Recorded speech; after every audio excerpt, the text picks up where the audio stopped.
وَيُحِلُّ لَهُمُ الطَّيِّبَاتِ، حلال چیزیں، پاک چیزیں تمہارے لیے حلال کی گئیں اور گندی اور ناپاک چیزیں حرام کی گئیں۔ لیکن اب حلال اور حرام کے بیچ میں ایک نیا مسئلہ چلا ہے، مکروہ کا۔ سگریٹ کیا ہے؟ کچھ لوگ کہتے ہیں مکروہ ہے۔ مکروہ ہے اسلام میں۔ مکروہ کس کو کہتے ہیں؟ مکروہ مستحب کا الٹا ہے۔ مثال کے طور پہ کھڑے ہو کر کے پیشاب کرنا مکروہ ہے۔ اگر کوئی مجبوری نہ ہو تو اچھی چیز نہیں ہے، بیٹھ کر کے پیشاب کیجیے۔ ہاں اگر کوئی ایسی جگہ ہے کہ وہاں کھڑے ہو کر کے ہی پیشاب کرنا ہے، بیٹھ کر کے کریں گے تو کپڑا اور گندا ہونے کا ڈر ہے، تو وہاں جائز ہے آپ کے لیے۔ مسجد میں داخل ہونے کے ٹائم داہنا پاؤں اندر ڈالنا یہ مستحب ہے۔ مسجد سے نکلنے کے ٹائم بایاں پاؤں پہلے نکالنا مستحب ہے۔ اب اسی کا الٹا آپ کریں تو یہ مکروہ ہے۔ مکروہ حرام اور حلال کے بیچ کی کوئی چیز نہیں ہے میرے بھائی۔ سگریٹ کا مسئلہ آیا ہے، بیڑی کا مسئلہ آیا، تمباکو کا مسئلہ آیا، کچھ لوگوں نے اپنا الو سیدھا کرنے کے لیے کہہ دیا مکروہ ہے۔ ہم نے کہا مکروہ کیسے ہو گیا؟ بولے قرآن میں کہاں لکھا ہے کہ سگریٹ حرام ہے؟ حدیث میں کہاں لکھا ہے سگریٹ حرام ہے؟ میں نے کہا قرآن میں نہیں لکھا ہے کہ سگریٹ حرام ہے، مگر کیا قرآن میں یہ نہیں لکھا ہے وَلَا تُلْقُوا بِأَيْدِيكُمْ إِلَى التَّهْلُكَةِ، اپنے آپ کو ہلاکت میں نہ ڈالو، آتم ہتیا نہ کرو، خودکشی نہ کرو۔ سگریٹ پینے والا اپنے آپ کو بھی ہلاکت میں ڈال رہا ہے، اور جتنے لوگوں تک اس کا دھواں پہنچ رہا ہے وہ سب کو کینسر کا اور دمے کی بیماری میں ڈال رہا ہے۔ اور سب سے بڑی بات یہ ہے، بیڑی پینے والا مسجد میں جب آپ کے بغل میں کھڑا ہوتا ہے تو وہ 3-4 آدمی کے بعد بھی اگر وہ کھڑا ہوگا تو آپ کو بدبو آ جائے گی کہ کوئی سگریٹ اور بیڑی پینے والا آپ کے بغل میں کھڑا ہے۔ جب اللہ کے نبی نے یہ فرمایا کہ لہسن اور پیاز، کچا لہسن اور کچی پیاز کھا کر کے کوئی مسجد میں نہ آئے کیونکہ فرشتوں کو اس سے تکلیف ہوتی ہے، میرے بھائیوں اگر فرشتوں کو کچے پیاز اور کچی لہسن کی مہک سے تکلیف ہو سکتی ہے تو بیڑی اور سگریٹ کی مہک تو اس سے زیادہ بری ہوتی ہے۔ کیا فرشتوں کو اس سے تکلیف نہیں ہوتی ہوگی؟ ہم نے اپنے مطلب کے لیے مکروہ قرار دے دیا۔ حرام ہے یہ سگریٹ، حرام ہے یہ بیڑی اور حرام ہے یہ تمباکو۔ میرے پیارے ساتھیوں، ہر وہ چیز جو آپ کے بدن کو، آپ کے شریر کو، آپ کے اخلاق کو، آپ کے مال کو برباد کرے، وہ چیز شریعت کے اندر حرام ہے۔ بیچ کا راستہ مت نکالیے۔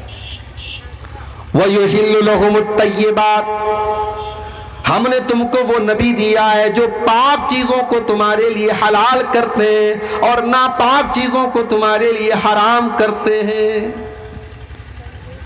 کبھی کبھی ایسا بھی ہوا، ایک جانور اللہ کے نبی کے دور میں ملتا تھا، گوہ نام تھا اس کا، عربی میں اس کو زبن بولتے ہیں۔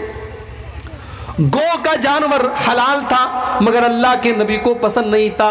آپ کے سامنے گو کا گوشت آیا، آپ نے کہا کون سے جانور کا گوشت ہے؟ بتایا گیا گو کا گوشت ہے۔ آپ نے کہا میں نہیں کھاتا، مجھے پسند نہیں ہے، تمہیں کھانا ہو تم کھا لو۔ آپ نے جائز تو قرار دیا مگر آپ کی اپنی طبیعت کو وہ پسند نہیں تھا، اس لیے شریعت کے مسئلے کے حساب سے گو کا جانور حلال ہے، کھا سکتے ہیں۔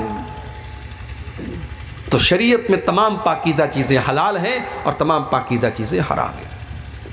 اور آگے بڑھیے، وَيَزَوْ عَنْهُمْ إِسْرَهُمْ وَالْأَغْلَالَ الَّتِي كَانَتْ عَلَيْهِمْ، اور میرے نبی نے ان بوجھوں کو، ان رسم و رواج کی ان زنجیروں کو تم سے ہٹا دیا جو تمہارے اوپر تھیں۔ بہت ساری رسم و رواج تھی جس کو اللہ کے نبی نے ختم کیا۔ میری پیاری ماں بہنوں، کتنے قبیلے عرب کے اندر ایسے تھے جن کے درمیان اگر بیٹی پیدا ہو جاتی تھی تو وہ اس کو کلنک مانتے تھے، بیٹی کی پرورش کو وہ بہت بڑا کلنک مانتے تھے۔ بیٹی پیدا ہونے کے بعد بیٹی کو اپنے ہاتھوں سے وہ زندہ زمین میں گاڑ دیا کرتے تھے، دفن کر دیا کرتے تھے۔ یہ رسم بھی ان کے درمیان پائی جاتی تھی۔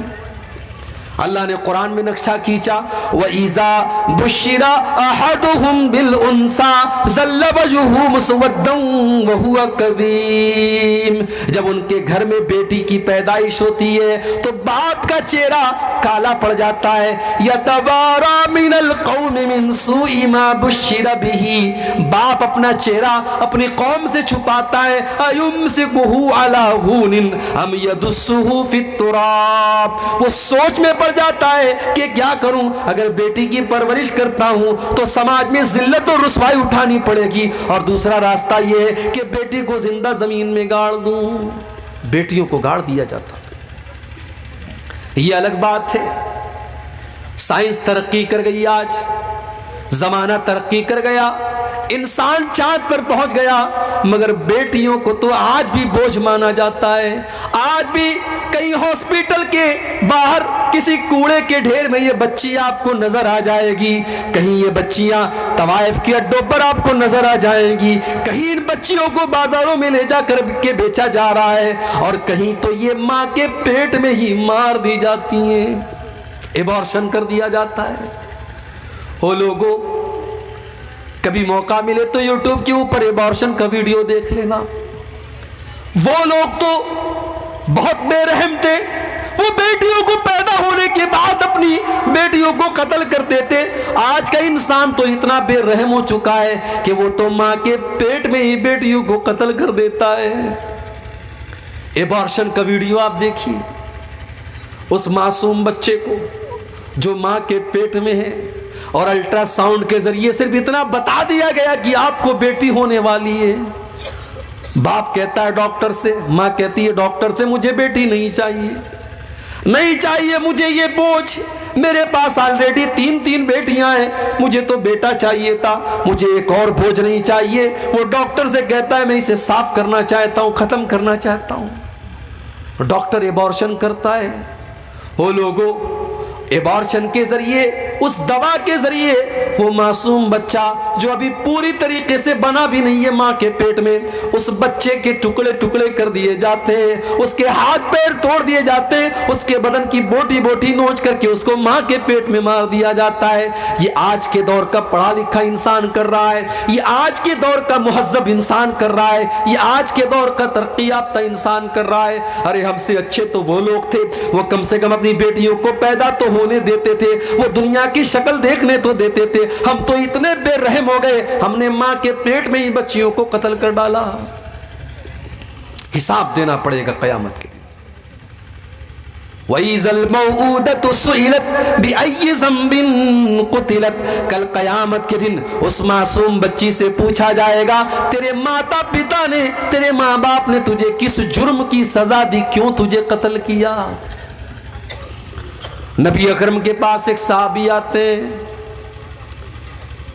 صحیح ابن حبان کی صحیح روایت ہے، ایک صحابی آتے ہیں، اے اللہ کے نبی، اسلام لانے کے پہلے میں نے بہت سارے پاپ کیے، میں نے بہت سارے گناہ کیے، مگر ایک پاپ مجھے اپنا بار بار یاد آتا ہے۔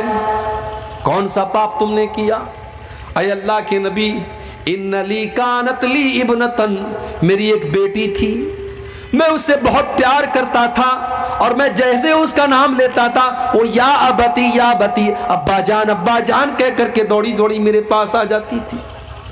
قوم کے لوگ مجھے تانا مار رہے تھے، تم غلط کر رہے ہو، تم سماج کے خلاف جا رہے ہو، تم بیٹی کی پرورش کر رہے ہو، تم بیٹی کو پال رہے ہو۔ اے اللہ کے نبی، میں سماج کے تانے سن سن کر کے تنگ آ گیا۔ ایک دن میں نے بیٹی کو بلایا، ہاں یہ بیٹی ہی تو ہے جو باپ کے ایک بار بلانے پر دوڑی دوڑی چلی جاتی ہے، شادی کے بعد بھی اپنے مائکے میں رہتی ہے، ماں کا فون جاتا ہے تیرے ابو کی طبیعت بڑی خراب ہے، بیٹی اپنے سسرال میں اپنے سارے کام دھام چھوڑ کر کے اپنے بیمار باپ کو دیکھنے آ جاتی ہے، اور وہ بیٹا جس کے پیدا ہونے پر باپ نے بڑی مٹھائیاں بانٹی تھی، وہ بیٹا اپنے باپ کو دم توڑتے ہوئے دیکھ کر کے بھی اپنے کام میں لگا رہتا ہے، اسے اپنے باپ کی حال چال لینے کی فکر بھی نہیں ہے۔ او لوگو، تم نے بیٹیوں کے اوپر بیٹوں کو ترجیح دی ہے، تم نے بیٹوں کو مقدم کیا ہے، لیکن سماج کی حقیقت یہ کہ بیٹیاں اپنے ماں باپ سے زیادہ پیار کرتی ہیں۔ صحابی کہتے ہیں اللہ کے نبی، میں نے بیٹی کو آواز دی، وہ دوڑی دوڑی میرے پاس آئی، میں نے اس کا ہاتھ پکڑا، گھر کے باہر لے کے گیا، کچھ دور گیا، کچھ فاصلے پر گیا، ایک کنویں کے پاس پہنچا، ایک کنویں کے پاس پہنچا اور میں نے اپنی بیٹی کو اس کنویں کے اندر دھکا دے دیا، اور جب میں نے اپنی بیٹی کو اس کنویں کے اندر دھکا دیا، آخری لفظ جو بیٹی کی زبان سے نکلا وہ کہہ رہی تھی یا ابتی یا ابتی، اے ابا جان، اے ابا جان، گویا کہ وہ مجھ سے سوال کر رہی تھی، اے ابا جان اس معصوم کی خطا کیا ہے، اس معصوم کی غلطی کیا ہے، کس جرم کی سزا اپنی بیٹی کو دے رہے ہو؟ اے اللہ کے نبی، آج بھی اپنی اس بیٹی کا یہ جملہ آج بھی میرے کان میں گونجتا ہے، وہ جب یا ابتی کہہ کر کے اس دنیا سے گئی تھی، وہ آواز آج بھی میرے کانوں میں گونجتی ہے۔ صحابی یہ بیان کرتے ہیں، آنکھوں سے آنسو بہ رہے اور اللہ کے پیارے نبی کی آنکھوں سے بھی آنسو بہ رہے، اللہ کے نبی بھی رو رہے۔ صحابہ کہتے تو نے اللہ کے نبی کو غمگین کر دیا، تو نے اللہ کے نبی کو دکھی کر دیا۔ اللہ کے پیارے نبی صلی اللہ علیہ وسلم فرماتے ہیں نہیں کوئی بات نہیں، انہوں نے تو اپنے دل کی بات بیان کی ہے، ان کو بیان کرنے دو۔ پھر اللہ کے پیارے نبی اپنے صحابی سے کہتے ہو میرے پیارے صحابی، اسلام لانے کے بعد تم نے پچھلے جتنے گناہ کیے اللہ نے سارے کے سارے گناہوں کو معاف کر دیا ہے، جب تم نے سچی توبہ کر لی، تم اسلام لے آئے تو پچھلے سارے پاپ تمہارے معاف ہو گئے۔ میرے نبی ان رسم و رواج کو توڑنے کے لیے آئے تھے۔ ہم اور آپ رسم و رواج کو توڑ نہیں رہے ہیں، رسم و رواج کو نبھا رہے ہیں میرے بھائیو۔ یہی شیرسابادی قوم ہے، ماشاءاللہ 99% اہل حدیث قوم ہے، لیکن آج ہماری قوم کے اندر بھی جہیز کا لین دین ہوتا ہے کہ نہیں ہوتا ہے؟ ہماری قوم کے اندر بھی بیٹیوں کا سودا ہوتا ہے کہ نہیں ہوتا ہے؟ کیوں میرے بھائیوں، کیوں آپ نے غریب باپ کی بیٹی کو بوجھ کیوں بنا دیا؟ آج غریب باپ اپنی بیٹی کی شادی کرنے کے لیے بینک سے لون لے رہا ہے، ذمہ دار کون ہے؟ آج غریب باپ جو روز کمانے والا اور محنت مزدوری کرنے والا ہے، اس کی بیٹیاں جوان ہو گئی ہیں، شادی کے قابل ہو گئی ہیں، مگر اس کے پاس اپنی بیٹیوں کی شادی کا انتظام نہیں ہے، ان کو جہیز میں دینے کے لیے پیسے نہیں ہے، اس غریب باپ کو مجبور کرنے والے ہم اور آپ ہیں۔ صحابہ کے دور میں تو ایسا نہیں ہوتا تھا۔ صحابہ کے دور میں بیٹی کے باپ کے اوپر کوئی بوجھ نہیں ہوتا تھا۔ میرے نبی کو اللہ نے چار بیٹیاں دی۔ آپ نے زینب کی شادی ابو العاص سے کی، آپ نے رقیہ کی شادی عثمان غنی سے کی، رقیہ کے انتقال کے بعد ام کلثوم کا نکاح آپ نے عثمان غنی سے کیا، اور سب سے چھوٹی بیٹی حضرت فاطمہ کا نکاح آپ نے حضرت علی سے کیا۔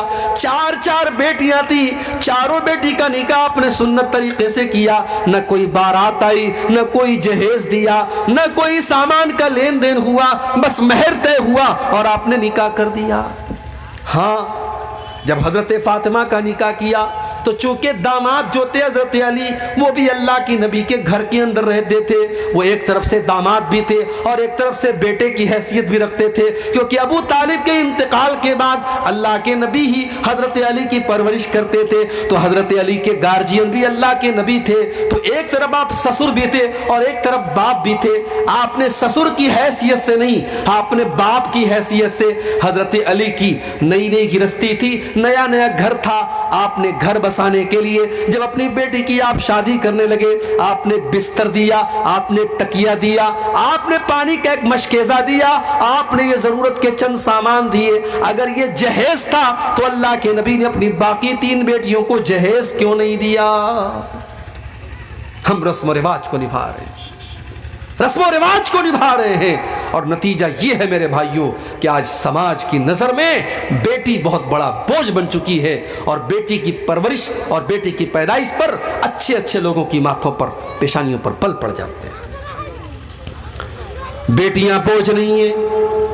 اگر یہ بیٹی بوجھ ہوتی تو اللہ کے نبی یہ نہ فرماتے من کان لہو ثلاث بنات، جس کی 3 بیٹیاں ہوں، جس کی 3 بہنیں ہوں، اور اپنی 3 بہنوں اور 3 بیٹیوں کے ساتھ وہ اچھا سلوک کرے، تو وہ بیٹیاں اور وہ بہنیں اپنے بھائی کو اور اپنے ماں باپ کو جہنم کی آگ سے بچائیں گی۔ اور ایک حدیث میں اللہ کے نبی نے فرمایا من آل جاریتین حتی تبلغا، جس نے 2 بیٹیوں کی پرورش کی، وہ بیٹیاں جوان ہو گئیں، ان کا نکاح کر دیا، ان کی ذمہ داریوں کو نبھا دیا، تو وہ بیٹیاں اپنے ماں باپ کے لیے کتنا بڑا کام کریں گی۔ اللہ کے نبی فرماتے ہیں وہ بیٹیوں کا باپ قیامت کے دن میرے ساتھ ایسے رہے گا جیسے یہ دونوں انگلیاں اپنے ایک دوسرے کے ساتھ لگی ہوئی ہیں۔ بیٹی کی پرورش کرنے والا نبی کے ساتھ رہے گا۔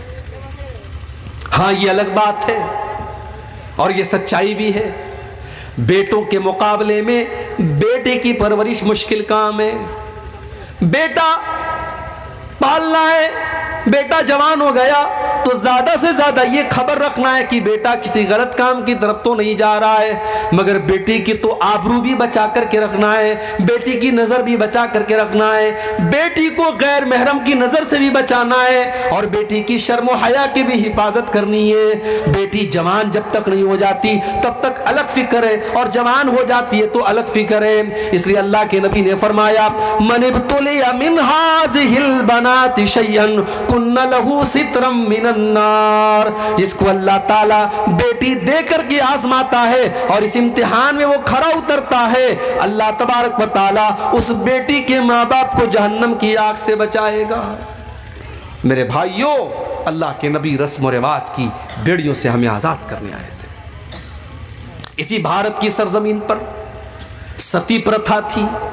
شوہر کے مرنے کے بعد جب شوہر کی چتا جلائی جاتی تھی تو پتنی کو بھی اس کے ساتھ جلا دیا جاتا تھا۔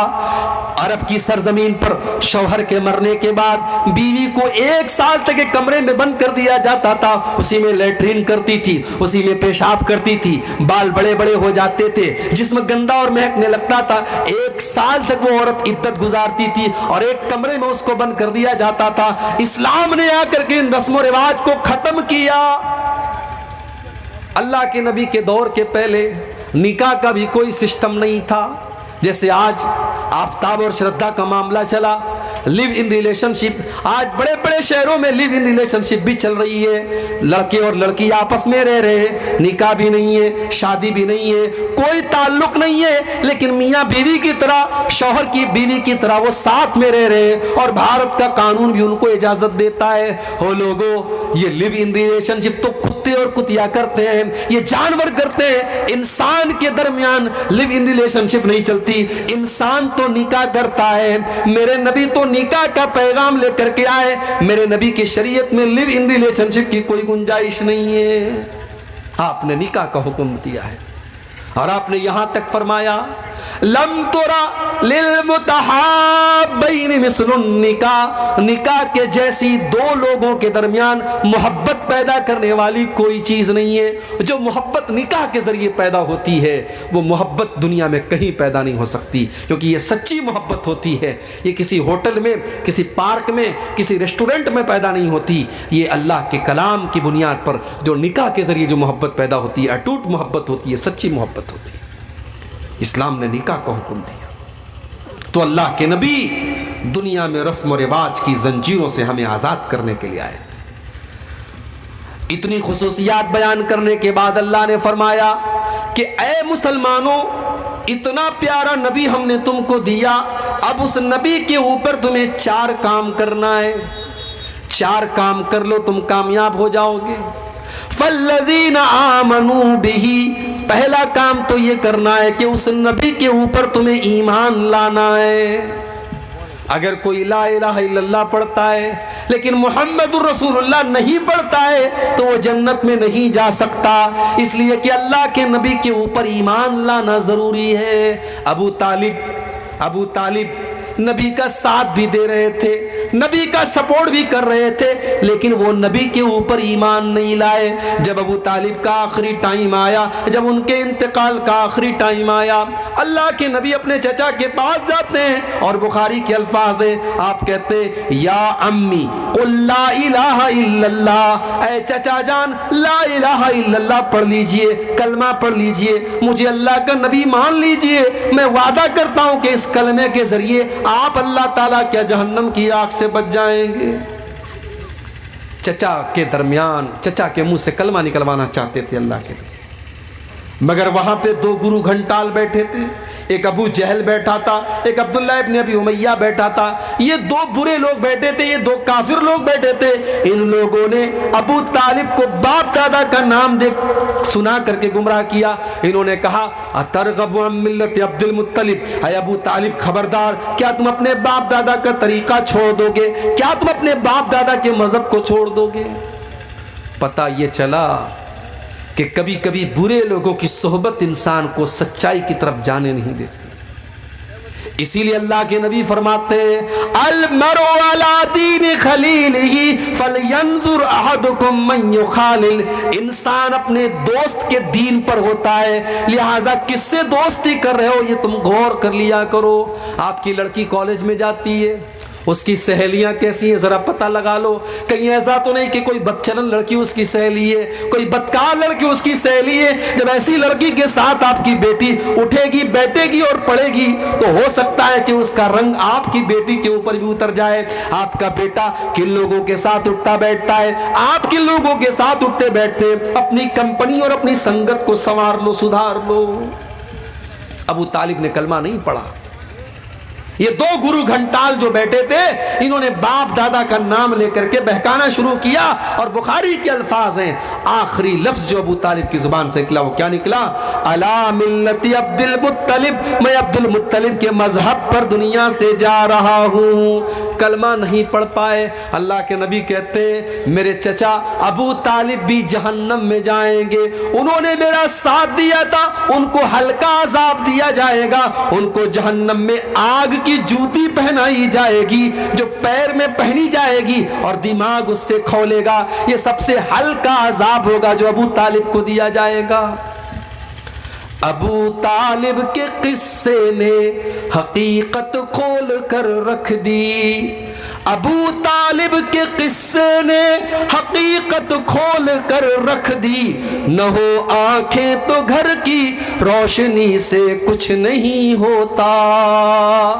اللہ کے نبی کے چچا ہیں مگر نبی کے اوپر ایمان نہیں لائے. تو پہلی جو شرط ہے وہ ایمان ہے. ہمارے یو پی کے اندر ایک جگہ ہے فتح پور، الہ آباد اور کانپور کے بیچ میں ایک جگہ ہے فتح پور. وہاں کے ایک بہت بڑے سوامی جی ہیں. سوامی جی کا نام ہے سوامی لکشمی شنکراچاریہ. بڑے بڑے جلسوں میں ان کو بلایا جاتا ہے، فلائٹ کا ٹکٹ دے کر کے، ہزاروں لاکھوں کی رقم دے کر کے مسلمان ان کو جلسوں میں بلاتے ہیں. سوامی جی جلسے میں آتے ہیں، بڑی اچھی تقریر کرتے ہیں، اللہ کے نبی کی تعریف کرتے ہیں. مسلمان بیچارہ خوش ہو جاتا ہے، ارے یہ تو سوامی جی ہیں، یہ تو پنڈت جی ہیں، ماتھے پر ٹیکا لگائے ہوئے ہیں اور یہ اسلام کی تعریف کر رہے ہیں، ہمارے نبی کی تعریف کر رہے ہیں. سوامی جی تقریر کر کے، تعریف بٹور کر کے اور فلائٹ کے ٹکٹ کو لے کر کے چلے جاتے ہیں، لمبا چوڑا پیسہ لے کر کے چلے جاتے ہیں. او لوگو، ہماری عوام کتنی نادان ہے، ہماری عوام کتنی پاگل ہے کہ وہ اپنے مولویوں اور اپنے علماء کے منہ سے بھی اپنے نبی کی تعریف سننا نہیں چاہتی. اسے نبی کی تعریف بھی کسی سوامی کے منہ سے اچھی لگتی ہے. میں کہتا ہوں اگر سوامی لکشمی شنکراچاریہ کو اسلام اتنا ہی پسند ہے اور اللہ کے نبی کی سیرت اتنی ہی پسند ہے کہ وہ جلسوں میں گھوم گھوم کر کے تقریر کر رہا ہے وہ انسان، تو وہ اسلام قبول کیوں نہیں کر رہا ہے؟ ایک صاحب بتانے لگے اسی بہار کے کہ ایک جگہ میں نے سوامی جی سے پوچھا کہ آپ اللہ کے نبی کے اوپر ایمان کیوں نہیں لاتے؟ تو سوامی جی کہتے ہیں یہ میرے اور میرے رب کے بیچ کا معاملہ ہے. یہ آپ کے اور آپ کے رب کے بیچ کا معاملہ نہیں، یہ آپ کے پیٹ کا معاملہ ہے. یہ آپ کے پیٹ کا معاملہ ہے. جسے نبی کی تعریف کرنا ہے، جسے اسلام کی تعریف کرنا ہے اور جسے اسلام اتنا پسند ہے کہ پورے بھارت میں گھوم کر کے وہ اسلام کی تعریف کر رہا ہے، وہ اسلام قبول کیوں نہیں کر رہا ہے؟ اس کا مطلب وہ ایک بہروپیہ ہے جس نے اس کو ایک پیشہ بنا لیا، ایک پروفیشن بنا لیا، ایک دھندا بنا لیا کہ مجھے اپنے حلقے میں اور اپنے لوگوں میں تو کوئی نہیں پوچھ رہا ہے، چلو مسلمان اپنے جلسوں میں بلا رہا ہے اور میری ایک انکم چل رہی ہے، چلو میں اسی میں لگا رہوں گا. تو نبی پر ایمان لانا یہ شرط ہے میرے بھائی. فالذین آمنوا بہ، جو لوگ نبی کے اوپر ایمان لائے، وعزروہ، اور جنہوں نے نبی کا احترام کیا، نبی کا سمان کیا. نبی کا سمان بھی آپ کو کرنا ہے. بہت سارے لوگ کہتے ہیں کہ صاحب نبی ہمارے جیسے تھے. ہمارے بہت سارے دوسرے بھائی کہتے ہیں کہ یہ اہل حدیث لوگ نبی کو اپنے جیسا بولتے ہیں. سن لو، جو نبی کو اپنے جیسا مانتا وہ اہل حدیث نہیں ہے. اللہ کی قسم نبی ہمارے جیسے نہیں تھے. نبی انسان تھے مگر ہمارے جیسے نہیں تھے. ہم جب سو جاتے ہیں ہماری آنکھیں بھی سو جاتی ہیں، ہمارا دل بھی سو جاتا ہے. اللہ کے نبی فرماتے جب میں سوتا ہوں تنام عینی ولا ینام قلبی، میری آنکھیں سوتی ہیں مگر میرا دل نہیں سوتا. دل ہی سوتا ہے، آنکھیں سوتی۔ اللہ کے نبی نماز پڑھا رہے ہیں، صحابہ سے کہتے ہیں اپنی صفیں سیدھی کر لو، فَإِنِّي أَنظُرُ مِنْ وَرَائِي، میں اپنے پیچھے بھی دیکھتا ہوں، پیچھے بھی دیکھتا ہوں۔ اللہ کے نبی صحابہ سے کہتے ہیں میں غصے میں بھی کوئی ایسی بات نہیں کہتا ہوں جو حق کے خلاف ہو۔ آپ کے پسینے سے خوشبو آیا کرتی تھی، آپ کے اوپر آپ کی مٹھی میں کنکر کلمہ پڑنے لگتا تھا، اور پیڑ اور پودے آپ کو سلام کرنے لگتے تھے۔ آپ کا سینہ چاک کر کے آپ کے دل کو زمزم سے دھویا گیا، آپ کو معراج کے اوپر لے کے جایا گیا۔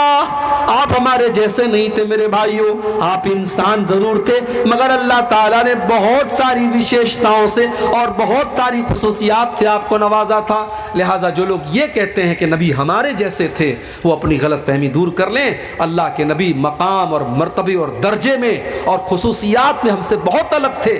ہاں انسان تھے آپ، اگر کوئی آپ کو انسان نہیں مانتا ہے تو یہ اس کی بہت بڑی غلطی ہے، یہ بہت بڑی نادانی ہے۔ تو پہلا کام کیا کرنا ہے بولو بھائی؟ نبی پر ایمان لانا ہے، اور دوسرا کام کرنا ہے نبی کا آپ کو سمان کرنا ہے، نبی کی عزت کرنی ہے، نبی کی رسپیکٹ کرنی ہے۔ مگر یہاں ایک چیز نوٹ کر لیجیے، نبی کا احترام اور نبی کا سمان اپنی جگہ ہے، مگر نبی کے مقام کو اتنا نہ بڑھاؤ کہ ان کو اللہ کے مقام تک لے کے چلے جاؤ۔ عیسائی لوگ بھی تو حضرت عیسیٰ کو مانتے ہیں، بہت مانتے ہیں، مگر ان کی محبت ان کے کام نہیں آئے گی، کیونکہ وہ عیسیٰ علیہ السلام کو سن آف گاڈ مانتے ہیں، اللہ کا بیٹا مانتے ہیں، اور یہ بہت بڑی گالی ہے جو وہ اللہ کو دیتے ہیں۔ اس سے بڑی گالی اللہ کے لیے کوئی نہیں ہو سکتی۔ اسی لیے اللہ کے نبی فرماتے لا تطرونی کما اطرت النصارى عیسیٰ ابن مریم، او لوگو تم مجھے اتنا نہ بڑھانا جتنا عیسائیوں نے عیسیٰ ابن مریم کو بڑھایا تھا۔ انما انا عبد، میں تو اللہ کا بندہ ہوں، فقولوا عبد اللہ ورسولہ، تم مجھے اللہ کا بندہ ہی کہا کرو، اللہ کا رسول ہی کہا کرو۔ اللہ کے نبی اپنی ساری خوبیوں کے باوجود اللہ کے بندے تھے، اور بندے کا کمال یہی ہے کہ بندے کو بندہ کہا جائے۔ اگر کوئی اللہ کے مقام تک اللہ کے نبی کو پہنچانے کی کوشش کرتا ہے تو یہ بہت بڑا گناہ ہے اور آپ کی شان میں غلو ہے۔ تو دو چیزیں میں نے بیان کر دی، دو چیزیں اور بیان کر کے بات ختم کرتا ہوں۔ نبی پر ایمان لانا ضروری ہے، نبی کا احترام کرنا ضروری ہے، اور تیسری چیز وَنَصَرُوهُ، اور نبی کی مدد کرو۔ میرے بھائیوں، نبی کی مدد ہم کیسے کریں گے؟ ہماری ماں کو کوئی برا بھلا کہہ دے ہمیں غصہ آتا ہے، ہمارے باپ کو کوئی گالی دے دے ہم لڑنے لگتے ہیں۔ ہمارے نبی بھی تو ہمارے چہتے ہیں، اگر ہمارے نبی کا کوئی کارٹون بناتا ہے، کوئی ہمارے نبی کی توہین کرتا ہے، کوئی ہمارے نبی کے بارے میں غلط زبان استعمال کرتا ہے، اس کے اوپر بھی ہمیں غصہ آنا چاہیے، اس کے خلاف بھی ہم قانون کے دائرے میں رہ کر کے کارروائی کریں، اور ہم کوشش کریں کہ نبی کی توہین کرنے والا اپنے انجام تک پہنچے۔ نبی کی مدد کرو، اور ایک بات اور یاد رکھو، نبی کی مدد میں نبی کے دین کی مدد بھی شامل ہے۔ یہ بڑے بڑے مدرسے، یہ دینی ادارے، یہ بھی تو نبی کے مشن کو آگے بڑھا رہے ہیں۔ یہاں سے پڑھنے والے بچے جو تیار ہو رہے ہیں، یہ دین کی دعوت پھیلا رہے ہیں، یہ اسلام کی خدمت کر رہے ہیں۔ یہاں سے پڑھنے والی بچیاں جو عالمہ ہو رہی ہیں، وہ دین کی خدمت کر رہی ہیں۔ ان مدرسوں کی، ان مسجدوں کی، ان دعوتی اداروں کی مدد کرنا بھی نبی کی مدد کرنا ہے۔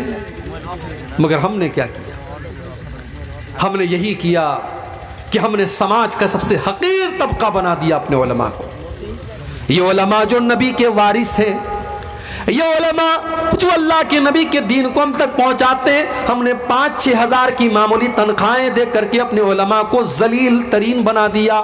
ایک سڑک پر جھاڑو دینے والے بھنگی کی تنخواہ بھی آج مسجد کے امام سے زیادہ ہے، اور مسجد کا امام بیچارہ کبھی اگر سجدہ لمبا کر دے، قرات لمبی کر دے، تو سارے لوگ اعتراض کرنے کے لیے تیار ہو جاتے ہیں، سارے لوگ اعتراض کرنے کے لیے تیار ہو جاتے ہیں۔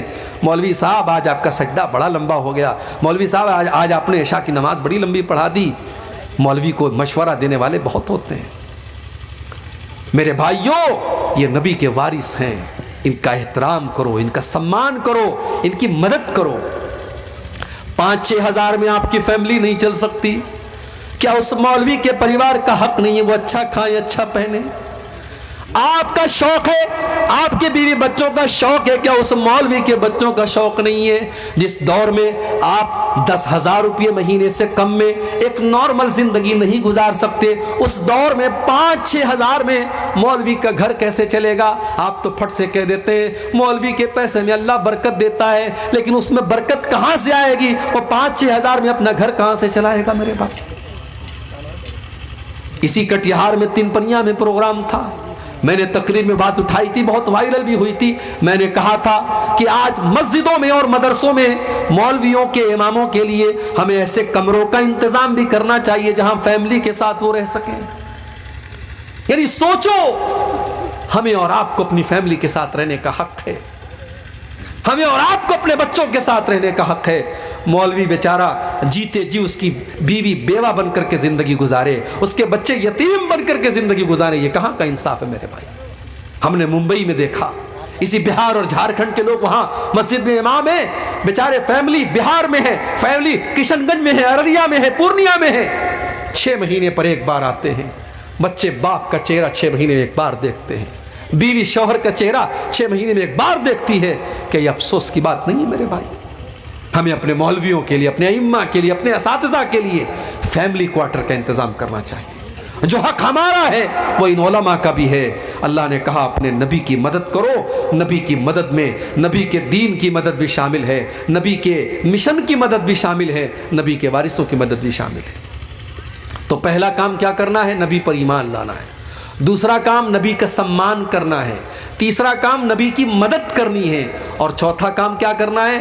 وَاتَّبَعُوا النُّورَ الَّذِي أُنزِلَ مَعَهُ, نبی اکرم جو روشنی لے کر کے آئے, جو نور لے کر کے آئے, جو قرآن و حدیث لے کر کے آئے, اس کی اتباع کرنا ہے, اس کی پیروی کرنا ہے, اس کو فالو کرنا ہے. جلسہ کر لیا آپ نے, لیکن آپ نے دین کو فالو کتنا کیا؟ آپ کی زندگی میں قرآن و حدیث پر عمل کتنا ہے؟ آپ بات بات پہ جھوٹ بول رہے ہیں, آپ کے گھر میں بے پردگی ہے, آپ کے گھر میں لوگ بے نمازی ہیں, آپ کے گھر میں حرام کی کمائی آ رہی ہے. اس کا مطلب کہ آپ نے نبی سے محبت کا دعویٰ تو ہے آپ کا, مگر آپ نے نبی کی شریعت کی پیروی نہیں کی, آپ نے کتاب و سنت کی پیروی نہیں کی. اللہ نے فرمایا وَاتَّبَعُوا النُّورَ الَّذِي أُنزِلَ مَعَهُ, جو نبی کے اوپر نازل ہونے والی شریعت کی اتباع کرتا ہے, جو یہ 4 کام کر لیتا ہے, اللہ فرما رہا ہے فَأُولَئِكَ هُمُ الْمُفْلِحُونَ, وہی لوگ کامیاب ہونے والے ہیں. تو کامیاب اگر ہونا ہے میرے بھائیوں, یہ 4 چیزیں آپ اپنا لو. ہمیں اپنے نبی پر ایمان رکھنا ہے, ہمیں اپنے نبی کا احترام کرنا ہے, ہمیں اپنے نبی کی مدد کرنی ہے, اور ہمیں اپنے نبی کی پیروی کرنی ہے. یہ 4 چیزیں کامیابی کی ضمانت ہیں. اللہ سے دعا ہے رب العالمین ہم سب کو ان 4 چیزوں پر عمل کرنے کی توفیق عطا فرمائے. اللہ ہمیں اپنے نبی